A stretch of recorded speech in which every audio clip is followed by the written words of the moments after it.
So very quickly, Dr. Susan Fox, trained in medicine in Manchester, England, has a PhD in neuropharmacology of movement disorders from the University of Manchester. She completed her neurology training in Liverpool, in England, where she was appointed consultant neurologist from 2001 to 2003. Then we got really lucky. She moved to Canada in 2003 to take up a position as the Associate Professor of Neurology at the University of Toronto and is at the Movement Disorder Clinic at Toronto Western Hospital. Her current research studies include preclinical studies of Parkinson's disease, investigating disease mechanisms, particularly neuropsychiatric problems, and phase 2 trials, clinical trials of new treatments for movement disorders. Dr. Fox is going to be sharing with us this morning from her perspective how to talk to your doctor, how to get the most out of your doctor's appointment, I hope. At least that's what I think she's going to talk about. Hey, what can I say? Please give a warm welcome to Dr. Susan Fox. Thank you very much, Sandy. That was a very kind introduction. Yeah, the weather is awful. I mean, you've seen it outside here, but it just seemed to be very bad coming out of Toronto on the 401. It's Sandy. It's that tropical storm Sandy causing trouble. So I am going to talk to you about how to get the most out of your doctor's appointment. So I'll talk... All right, I won't talk near the microphone. Is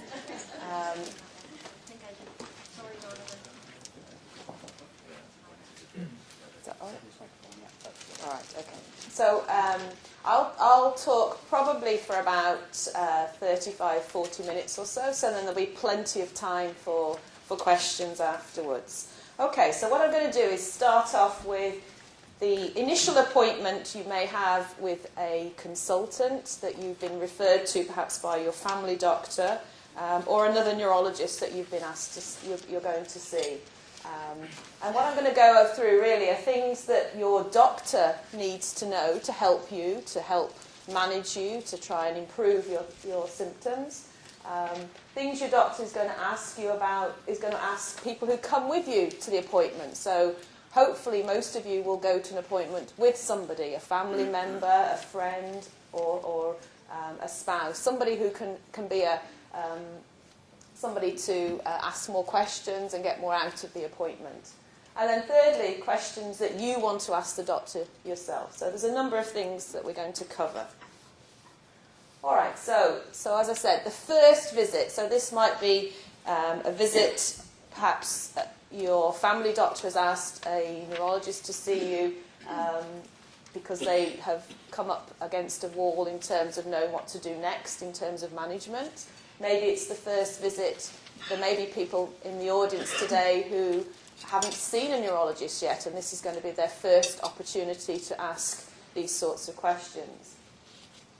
Okay, so really the first visit is a getting to know you meeting. And many of the questions your doctor may ask you may not seem necessarily relevant. You've gone there because you have developed a tremor or you've had problems for many years and your GP has referred you on for further management. Why does the doctor ask you about all of these other questions? Well, I think you've probably heard a little bit already this morning, perhaps about some of the causes and the backgrounds to Parkinson's. So many of these questions are very important that your doctor knows. So, what's your job? What is your occupation? Are you still working? Are you retired? These are very, very important questions that your doctor needs to know because it will determine perhaps how they manage you, how they treat you, what sorts of medications that they offer to you. And there are also certain jobs, certain occupations that may have been a cause, possibly, or contributed possibly to you developing Parkinson's. And this is something that we're becoming aware of when we study people with Parkinson's, looking back to see maybe things that could have caused their Parkinson's. So we know people who play a lot of contact sports, repetitive head injuries now are being more linked to people who develop Parkinson's. People who work in certain industries such as pesticides, insecticides, there is some evidence that these people may be exposed to high levels of toxins, and this could be a contributing factor? So these are important questions that your doctor will ask you. What about your family? Who's supporting you in this? Is there a family history of Parkinson's? We do know that there are families in whom Parkinson's can develop, usually at a younger age, so usually under the age of 50, then it might be that there is a genetic cause for Parkinson's in your family. But remember, Parkinson's is common. So about 1 in 100 of the population has Parkinson's disease. So it may be simply by chance that somebody else in your family has Parkinson's disease. But even so, this is a question that your doctor will ask you, so this is something to be prepared to give that answer to. Where do you live? What sort of home do you live in? Do you have stairs in your house? Can you get in and out of your house? Getting in and out of the bathroom? Can you manoeuvre around the kitchen? All of these questions, again, may not seem relevant, but they're very important to know how you manage day in, day out. Your doctor just sees you in a clinic room where it's open, there's plenty of space. It's not the normal circumstances that you live in, day out. So you need to tell the doctor what it's like for you living at home, how you manage at home. So these, again, very important questions. Practical things you need to know when you go to see a doctor. The doctor needs to know your family doctor's information. It's very amazing. Sometimes people come and they don't give this information, and it's really, really important that we get this in case we always need to send out letters to family doctors, because they're usually the key point person in your care. So always come prepared with this information. If you have a new family doctor, bring that information with you. The other important piece of information that's always important is the name of a close family member or a friend or somebody who can be called on your behalf if necessary, if the doctor needs to clarify something. So if we need to sort of confirm something, or if there's a problem, it is always important to have a person who can be your advocate or your spokesperson if necessary. So these are, again, 2 practical things just to remember. Okay, so other questions that your doctor's going to ask you about, and again, these are things to come prepared to answer. Other medical problems. So although your prime reason for being there is to discuss the condition that you have, the Parkinson's disease, other medical problems can be very important. So we've heard already about people that may faint when they take their medication. And this is more likely if you're on blood pressure medication. So the diagnosis of high blood pressure is a very common condition, and this is something that your doctor needs to know about. Have you had any operations, any surgeries, any medical problems that you've seen or you need to see a doctor about? So these are very important things that we need to know about in terms of determining what sort of medication that we can give you. Any problems that you have may not necessarily all be related to the Parkinson's. It could be something else. Some specific questions a doctor might ask you about related to Parkinson's that you may not necessarily think is relevant. So I've listed them there. So loss of sense of smell. So this is something that can predate the onset of your Parkinson's symptoms. So this is a question you may get asked about. Sleep problems. You've heard about those already this morning. And sometimes these can be symptoms that occur even before people get problems with movements or tremors. And the active dreams, this acting out your dreams, is something that has been known now to predate the onset of movement problems in Parkinson's. Having problems with depression or anxiety within a few years of onset of Parkinson's is probably very relevant to the Parkinson's itself. And this is an important question, again, that your doctor might ask you about. So these are things just to think back.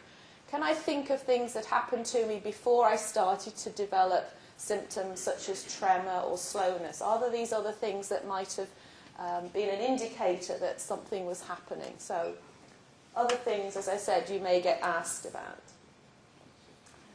This is an important slide.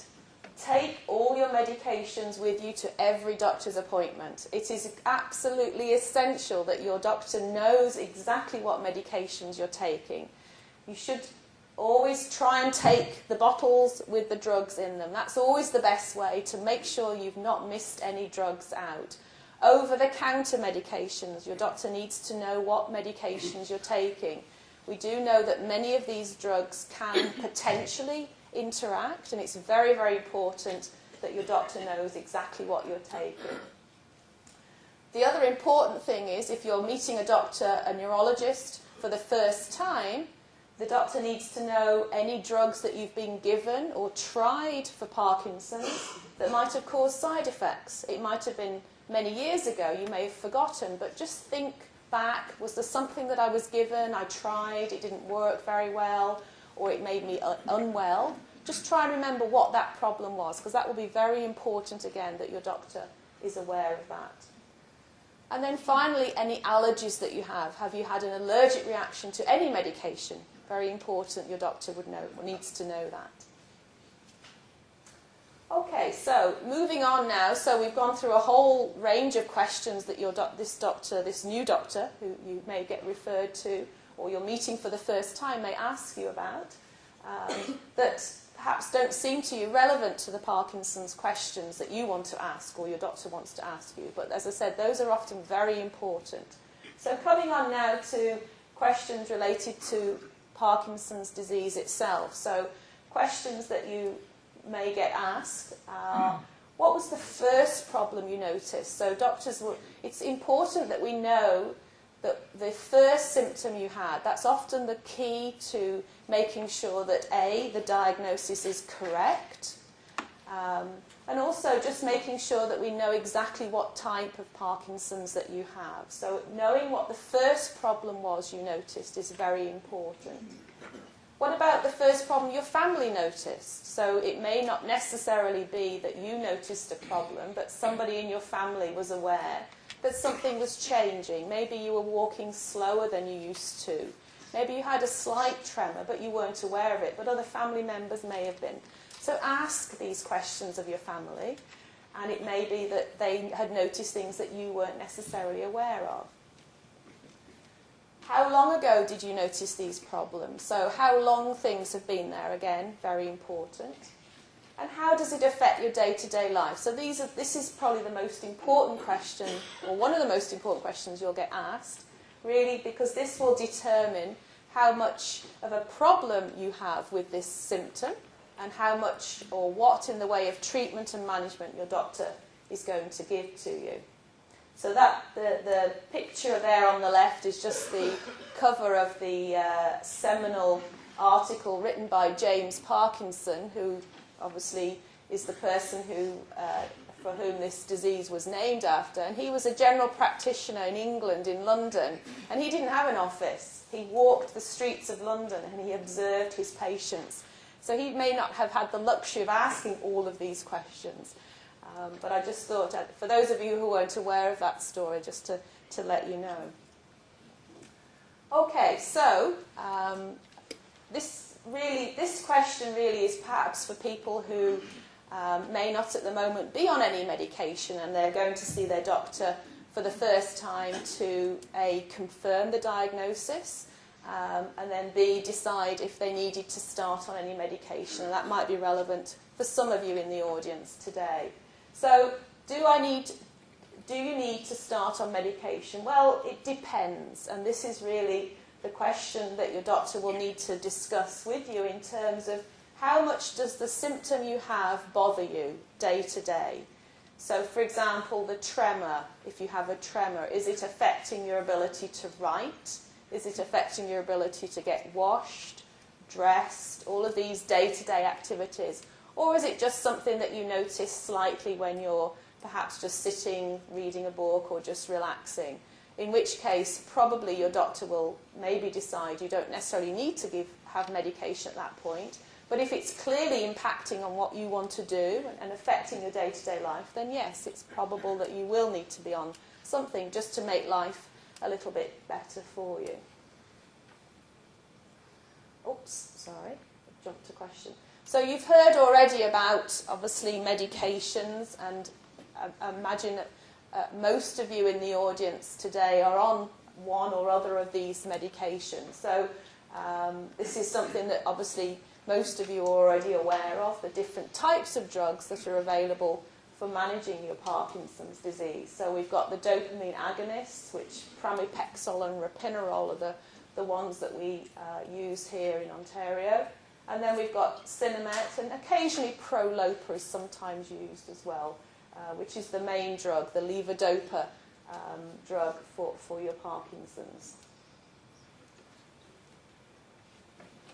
Okay, so choosing the best drug for you, questions that your doctor needs to ask you. So this really relates then, so there's two sides to the equation in terms of determining what sort of medication or change in medication your doctor may decide for you. First of all, do you need a medication? So that comes down to the discussion that you're going to have about how it bothers you day to day. But the second question, and the second part of the discussion relates to side effects this medication may give you.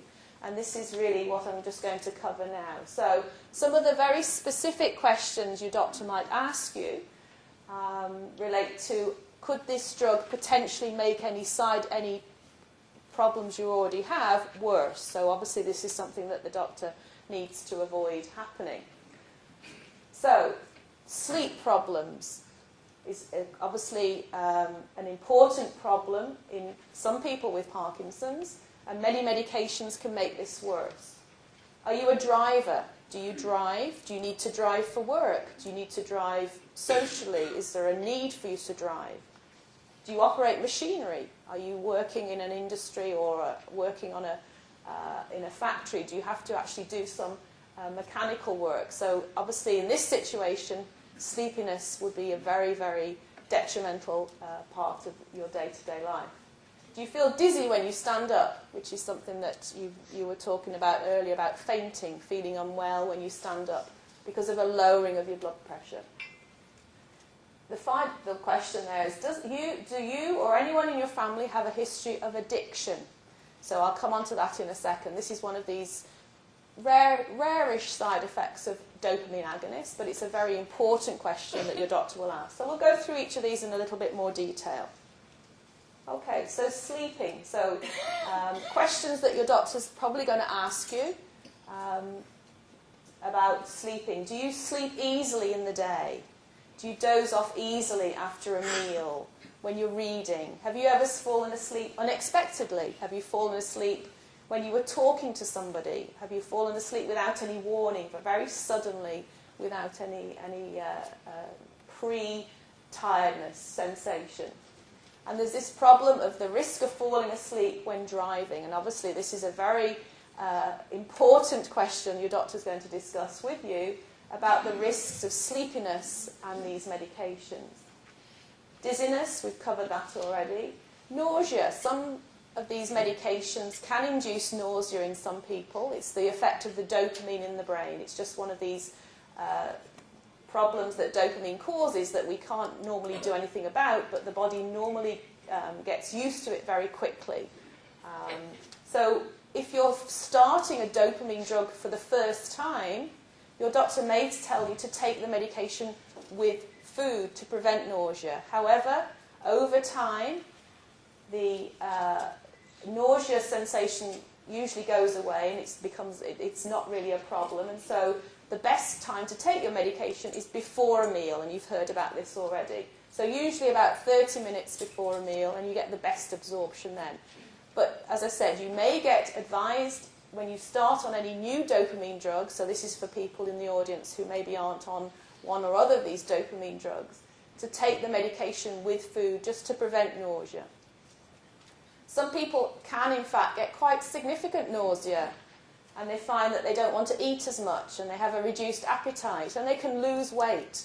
So if your family is commenting to you, you're losing weight, you're not eating enough, just chat about this with your doctor. It may well be that it's the medication that's causing this, and it may just need an alteration in the timing of it, or potentially a switch from Sinemet to Prolopa. Sometimes the difference in the preparation of those drugs can make a difference if you are having significant nausea or stomach problems with your levodopa. Sleep again. So this is Salvador Dali's painting of sleep. So you all, I'm sure, know who Salvador Dali was. He was a famous painter, and he actually had Parkinson's disease as well. So that's the link. So sleep, again, dopamine agonists particularly can cause sleep problems. So this is ropinirole and pramipexole that can affect driving. I'm overemphasizing this point because it is so important. And your doctor may, if your doctor forgets to ask you, then you should ask your doctor. So these are questions that you should remember as well, as I said, to ask your doctor. Educate your doctor if you're going to a new neurologist for the first time, perhaps, just to make sure that your doctor is fully aware of all of these concerns. So tell your doctor if you're a driver. That's a very, very important point. Your doctor may not necessarily know and may assume, possibly incorrectly, that you're not driving. So always tell your doctor if you are driving. Okay, so this is another side effect of the pramipexole and ropinirole, the dopamine agonists. These problems called impulse control disorders. And it can occur in about 10% of people, perhaps a little bit more. Usually younger people, and it seems to be a male predominance rather than a female predominance. And the problems that have been described when people have been taking these medications have involved addictive type behaviours, so gambling, eating, shopping, and hypersexuality. And for many people, it's something that has caused considerable problems. So they've lost a lot of money. They've gone gambling and they have lost large amounts of money. And so this is a problem that clearly you need, or your family members need to discuss with the doctor if this is something that has happened. This is a very important side effect that your doctor needs to be aware of. And the other important thing is that your doctor may ask the family member or person coming to the clinic with you about this. You shouldn't be offended if this occurs. It's really important that the information is gathered, because for some people they go into denial. They don't think there's any problem at all. And I've certainly had this happen to several of my patients, that either the person themselves or even the family members have been in denial that there has been a problem until it's come to a head and a crisis. So this is a significant problem in some people. And as I said, it's very important that you have a discussion with your doctor about this if it certainly is occurring, and make sure that it's highlighted. And the reason being is that if it's there, then we can do something about it. If we don't know anything about it, then it's hard to do anything. So the way it's managed is usually you have to reduce or usually stop the dopamine agonist. So if this is something that happens, then generally that means you shouldn't be on a dopamine agonist. Okay, so those are questions. Most of those questions are things that the doctor is really going to ask you, just to ask about and get to know you better and discuss concerns regarding potential side effects. On the other hand, and more importantly, there are going to be questions that you need to ask your doctor specifically. Whoops. Okay. Go back again. All right, so questions that you need to specifically ask if your doctor hasn't spontaneously told you these or discussed these particular aspects. So, concerning your medications, what questions should you be asking your doctor? How long will the drug take to work? Very important question. Generally, changing medications in Parkinson's disease, it usually takes several weeks to really have a good effect. It's not usually something that you'll see an instantaneous change overnight. And this is a very important part of managing Parkinson's disease, that changes take place over a long period of time. So asking the doctor how long it will take, this is generally the answer that they will give you. It will take usually 1 or even up to 3 months sometimes to really notice the difference. So patience is the key with changing any medication. Make sure that you understand all potential side effects of the medication. I've gone through some of these already, but make sure you are fully aware of all of them that could potentially occur if there's going to be a change in the medication or you're going to be put on a new medication. And obviously, make sure you have enough medication to last you until your next visit. Make sure the doctor gives you enough on your prescription or your renewal that it's going to last you through, and you're not going to be running out, or the pharmacy having to make frantic calls to your doctor's office. This all sounds very simple, but it's amazing how often we don't do these sorts of things. So just to remember these very important points regarding your medication. So the other important question to ask your doctor, are there other things I can do apart from taking medication? So taking your levodopa, the dopamine agonist, or other medications that you may be given is obviously an important part of managing the condition, but there are many other things that you can do, and these are important to discuss with your doctor. And it may be that for you, one thing maybe is suitable, but perhaps something else is not so suitable. So this is a discussion that you would need to have. So probably the number one thing everybody with Parkinson's should be doing is exercising. And this is a discussion I have with all of my patients, and there's a few of you in the audience here today, and you know the discussions that we have. A minimum 30 minutes a day exercise. Very, very important. Really doing whatever you like to do and can do, but the important ones are the big muscle movements, so the stretching. If you can join in something like yoga or Pilates on a simple level, Tai Chi, all of these very big movement exercises are very, very good for Parkinson's. So ask your doctor about this. Maybe there's something locally that you can join in that your doctor's aware of. So these are just some examples. So Tai Chi, there was a very large study in one of the prominent medical journals, the New England Journal of Medicine. It's probably the most highly ranked of the medical journals, where they published a nice article on Tai Chi for Parkinson's disease and showed that it can be effective. So there is a science and behind it. So it's a good exercise if you can do it. Dancing with Parkinson's. This is an exercise that some of you may have taken part in. There's been a few of these around in the Toronto area, and I know people that do join in this really have a great time and really enjoy the exercising. So they're obviously getting the enjoyment out of it as well as the exercise benefit. Okay, other questions you can ask your doctor. What other things can I do to help myself with this condition? How can I fight it? How can I keep myself as good and as stable as I possibly can? Are there dietary restrictions? This is a very common question. In general, not really, but some people do find that if they eat a lot of protein, that it can affect the absorption of their levodopa. But really what you shouldn't be doing is protein restricting yourself. You shouldn't then say, right, I'm not going to eat any protein at all, because that clearly isn't then, you're not balancing your diet. So it's a matter of really taking your medication at least 30 minutes before a meal.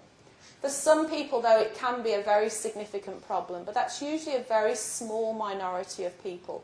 And if it is, that's something you would need to discuss with your doctor during your appointment. The regular lifestyle works best. So keeping everything routine, mundane, boring. That works best for Parkinson's. Any changes and your body just reacts to it. So try and take your medications on time, sleep on time, eat on time. All of these things, just keep everything regular. Keep the bowels regular. That's the other important thing that helps your Parkinson's symptoms. So avoiding constipation. So all of these may seem very simple, but for some people it may not have been something that they've thought about, and it can make a big difference to your quality of life. Okay, so what about follow-up appointments? So what I've covered there probably are some of the discussions that you would have, as I said, either with a new doctor or your first appointment with a neurologist. But now what I'm going to do is perhaps go on to some of the follow-up appointments, which is probably something that the majority of you are now sort of in the routine of going to see a neurologist, a specialist every few months to have a discussion about your Parkinson's and what you can do to try and improve things. Okay, so the first question your doctor's probably going to ask you is, how are you doing? It's a very open-ended question. your doctor wants to know how things have been. How have you been managing over the last few weeks or months? How do you manage your day and how do you manage your night? So there may be very different strategies for the daytime versus the night time. And that's important that your doctor knows what happens to you in a 24-hour day. It's not just in the day when you're awake and walking around. The night time is as important because that can clearly impact on how you manage in the day. So these are things to think about before you go to your appointment. My doctor's going to ask me about my night. How do I sleep? How do I get up at night? Can I get in and out of bed? How many times do I have to go to the bathroom at night? Do I have bad dreams at night? So just remember that the night time is as important because if you're not sleeping at night, then the day won't be as good. Okay, come to the appointment prepared. This is a good way then of making sure that you get the most out of your appointment.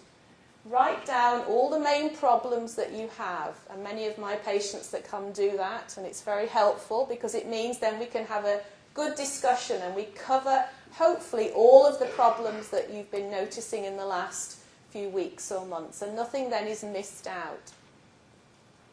So list the problems that you have and ask your family or relatives as well, have they noticed anything that you may not have noticed? Are there any issues or concerns that they've perhaps thought might be important to talk about at the doctor's appointment? So not just things you've noticed, ask around, ask your friends, ask your family. Is there something that I might be doing differently now? Is there something that's changed? Is my mood different? Is my behaviour different? Do I interact with people differently? Things that you may not necessarily be aware of. Do I walk differently? Do I stoop when I walk? This is something that you may not necessarily be aware of, that your posture has changed. And so this is something you need to perhaps ask somebody else and write it down as a problem to talk to your doctor about. Okay, so this slide, unfortunately, is not very clear for you, but this is a summary sheet that's available on the... Is it on the website, Sandy? Okay, so you've all got one in your package today. This was developed by Doug Hobson, I believe. Is that right? So Doug Hobson is a neurologist out west in Winnipeg, and he developed this questionnaire that you can fill in and take with you to your doctor's appointment. And it basically covers all of the aspects of Parkinson's disease, and there are little boxes you can tick just determining whether something is relevant to you or not. So I think it should be in your package there. And it's a way of perhaps making sure you don't miss anything out and your doctor doesn't miss anything out when you have a discussion with them. So what I'm going to do is just cover a couple of aspects of this questionnaire just to sort of highlight it a little bit for you. And if you have any specific questions about it, then obviously we can talk about that in the Q&A session after. Okay, so on that sheet there are questions related to your medication, and you've probably discussed this a little bit already this morning. So the questions that are important to discuss are: how do you feel? I've said about an hour because that's the time it usually takes for the drug to be absorbed and perhaps get the sort of peak effect of your medication. So how do you feel when your medication is working at its best?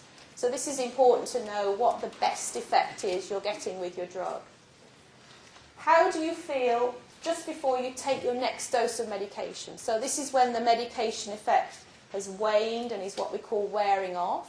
So how is it at that point in time? So these are two, perhaps for some people, maybe very different states. So some people may notice a very big difference in their on or their off. But for other people, there isn't a lot of difference. So it's very hard perhaps to say, well, I don't really notice any difference. So it may be for those individuals that their day is pretty smooth. But for other individuals, they might get these peaks and then these troughs. So they feel things fluctuate up and down. And those are very important parts of discussion with your doctor, just to try and tease out what these differences are, because it may be that changes need to be made in your medication. So this is just taken from the sheet, and the questions are, I take my medication at the same time every day. So this is Do you have a good routine with your medication? So if you do, you could tick it. If you don't, then that's something to ask your doctor. You can ask your doctor, well, I don't take them every day. I just take them when I feel like it, or I just take them when the drug wears off, which for some people may be okay, but for the majority probably isn't, because the more you do that, the more you're likely to get ups and downs and fluctuations. My medication runs out or wears off before the next dose, so this is what I was saying with this downtime. The level of disability I experience with this wearing off is, and you've got some boxes to tick here, none, mild, moderate or severe. So if you're ticking the severe here, that obviously is something that you need to talk to the doctor about. I have uncontrolled squirming movements, dyskinesia. So this is something that some people experience at the peak effect of the drug. And again, this is something your doctor needs to know. My muscles contract involuntarily, resulting in involuntary movements and or pain. And this is something called dystonia. And for some people it can be painful. And it can indicate that the medication is wearing off. And again, that might need some adjustment in your medication. And they've got another level of disability I experience with this. So this is part of the questionnaire, and it's a useful part to fill in to give your doctor an indication of how your body reacts to the medication. What I've done here is just drawn out a little schedule just as an example, and this is something that you can do and take with you to your doctor's office appointment. How do I take my medication? So you're writing down the time of the day that you take your medication. So in this example, this person takes their drugs at 8 in the morning, 12 noon, 4 in the afternoon, 8 in the evening, and then bedtime. And then on the other side, what I've written there is which drugs you take at this time, and what the effect is, how long it lasts you. So this is a discussion that you can have with your doctor over the course of a day. How does my medication work? So starting in the morning, I first wake up. So in this person, they say they wake up and they have foot cramps. They take their first dose of the day at 8, and that time they have 2 levodopas, 1 pramipexole, and it lasts 3 hours. The next dose at noon, they have 2 levodopas, 1 pramipexole, and it lasts 2 hours, so that one lasts a little bit less. The third dose at 4 o'clock, 2 levodopa, 1 pramipexole, lasts 3 hours. 8 o'clock, 2 levodopas, that lasts well, they have no problem with that one. The bedtime, they take one of these control-release levodopa, and they have no problem overnight. So this is just an example, but it's something that you can perhaps do with your own schedule. Take it to your doctors. Look at a typical day that you've had in the week before you go to the doctor's office, and just notice yourself. How long does the drug take to work? How long does it last? What effect does it have? And this then gives your doctor a lot of information and really helps them understand how your medications work for you through the day. Okay, so the other part, one of the other parts of the questionnaire is specifically on the symptoms that you might be experiencing generally through the day. So again, it's just listed and there's little tick boxes, so what you can do is just tick if that particular symptom is a problem to you. So for example, tremor. Some people have a lot of tremor. Some people have no tremor. But if it's a bother, then you would just tick the box and say when it happens, where is it happening? Is it my arm? Is it my leg? I feel stiff. I'm slowing down. I'm slow moving, sorry. I have trouble starting movements. I can freeze or stop suddenly when walking. I have problems with my balance. I'm afraid of falling. My speech is hard to understand. I have drooling. I have difficulty swallowing. I have difficulty with facial expression or blinking. So these are boxes that you can tick if they're particularly a problem for you before you go to your next doctor's appointment. And these are ways then of the doctor can then have a good discussion about these specific symptoms. Okay, so speech. This, for some people, can be a considerable problem. Some people find that their voice gets much, much quieter, much harder to articulate, difficulty making themselves heard. So the discussion that you have with your doctor is do I need to be referred to see a speech therapist? So having somebody assist you in making your voice more audible, making it more clear would be something that might be important for you. So you've probably, some of you, seen the movie The King's Speech. You remember how he was being taught how to try and speak clearly, to try and overcome the stutter that he had. So it's the same principle that he was being taught in the movie there, was to practice speaking out loud. And this is something that's very good for Parkinson's. So read out loud. Sing if you can. There are choirs that several of my patients are members of, and that's actually a very good exercise for the voice. So this is something to, again, talk to your doctor about.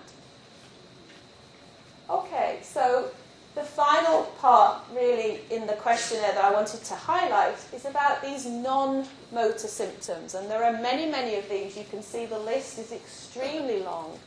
And for many of you, some of these problems might be more of a problem than, for example, a tremor or feeling a bit slow or noticing stiffness.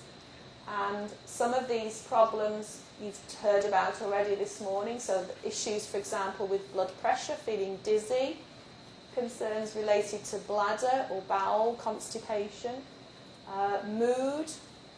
Do you have a good mood, or do you feel depressed? Do you feel anxious? These are very important questions that need to be discussed, talked about with your doctor. So if any of this list of things is something that's been bothering you, you would tick the box and talk to your doctor about it. Dreaming, we've talked again about that already. This is another one of the Salvador Dali paintings. Active dreams, the REM, what we call REM sleep behaviour disorder. The other problem some people with Parkinson's can experience are what we call hallucinations, so seeing things that aren't really there. And this is something that can be related to your medication, for example, and again, need to talk to your doctor about.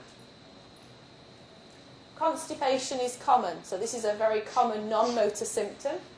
Tell your doctor needs to ask you about your bowel movements, because it makes a difference to how your medications are absorbed and how well they work.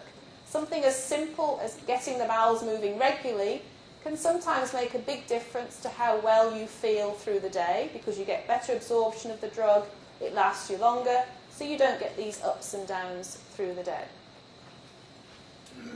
What's your mood like? Do you feel anxious? Do you feel sad? Or are you like the penguin at the bottom, happy? So mood is very important in Parkinson's because it can reflect the dosing of your medication. So some people, when their medication levels are going down, they can also feel their mood is going down, and they can feel depressed, or they can feel very anxious. And when they take their next tablet, the mood brightens up and they feel more relaxed, calmer. So this is an important part of your doctor's understanding how the medication affects you. So think about your mood if there is a problem there. If you feel down, depressed all of the time, it's clearly going to impact on how you move, how you are physically. So it is very important that your